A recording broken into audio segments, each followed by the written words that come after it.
بسم الله الرحمن الرحيم. طلابنا الأعزاء، اليوم عندنا شرح رياضيات الصف السادس الابتدائي، الدرس الثالث، صفحة 40، التعويض في العبارات الجبرية.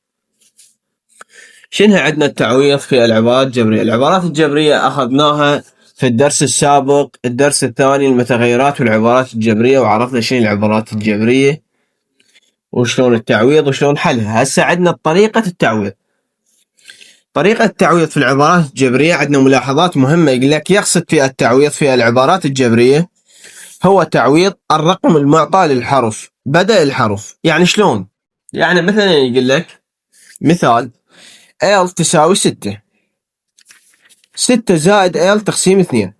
احنا ايش قد اعطانا ال L اعطاها لنا 6.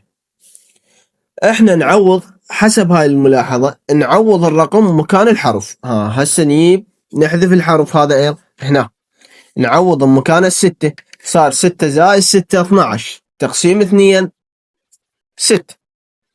هيك الناتج عندنا، هيك طرق الحل. عندنا نجي عندنا فقرة أحل.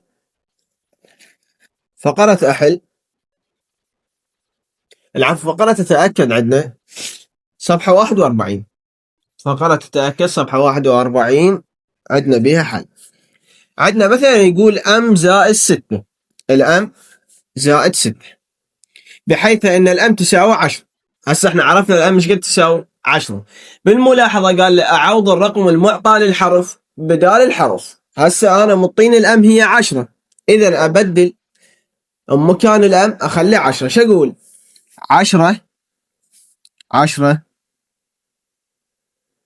10 زائد 6 ايش قد يطلع عندي الناتج؟ 16. 10 زائد 6 16. عندي النقطة الثانية واجب عليك هي الطرح نفس الجمع. عندي النقطة الثالثة يقول لي 8 في س. إذا ما لقيت أكو عملية هنا ضرب أو طرح أو قسمة، يعني هنا هاي يعتبر ضرب، يعني 8 في س. السين عندك هي تساوي 4، يعني أجي أعوض مكان السين 4. ايش أقول؟ 8 في 4. 8 في 4 يطلع عندي الناتج 32. عندي النقطة الرابعة يقول صاد تقسيم 7. ايش قد الصاد عندي؟ 63. اجي اقسمها، اقول 63 تقسيم 7. 63 تقسيم 7 هي من ضرب جدول السبعة وجدول التسعة. 7 في 9 أو 9 في 7 يعطيني الناتج 63، إذا أكتب 9 الناتج. عندنا النقطة الخامسة يقول 28 زائد n تقسيم 12، بحيث أن الn تساوي 8. هسه قال لي الn ايش قد تساوي؟ 8. أجي أعوض مكان الn 8 وأحل حل طبيعي. 28 زائد 8 تقسيم 12 يساوي 28 زائد 8 36. 28 زائد 8 36 تقسيم 12. أقول 36 تقسيم 12 شو يعطيني الناتج؟ 12 جايتنا من ضرب 3 في 12. 3 في 12. 3 في 2 6. 3 في 1 3، يعني الناتج 36. عندك النقطة السادسة واجب عليك. النقطة السابعة هي مسألة يقول إذا كان طول سارة L، طول ايش قد؟ L عندما كانت في الصف الثالث الابتدائي وزاد طولها، زاد طولها ايش قد زاد طولها 23 سنتيمتر عندما أصبحت في الصف السادس الابتدائي. اكتب العبارة الجبرية تمثل طول سارة في الصف السادس، وأجد قيمة العبارة عندما ال هنا ايش قال لي؟ عندما مطين ال تساوي 130. هسه أنا عرفت ال زائد 23 ايش قد مطين ال 130. أي أجمع 130 زائد 23 يطلع الناتج عندي 53. 153 هذا الناتج. عندنا فقرة أحل. للعلم فقرة أفكر واجب على التلميذ.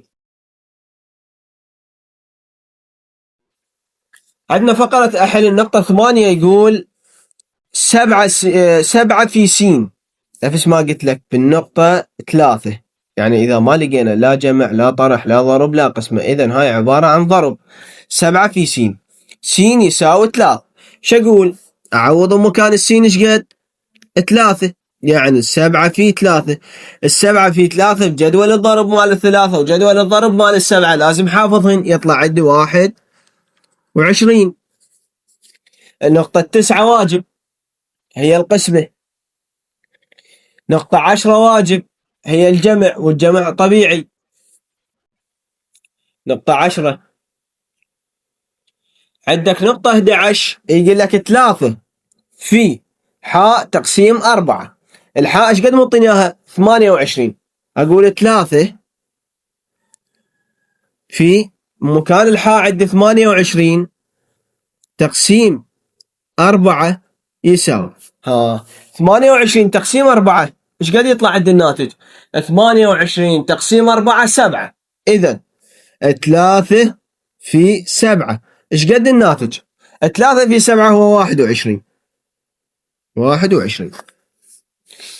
نقطة 12 واجب، نفس عملية الجمع، نفس عملية هاي الفوكي، وموجودة عندنا كذلك. أنا حليت وحدة من عندهن بفقرة أتأكد. نقطة 13 عندنا 9 زائد 7 في 3.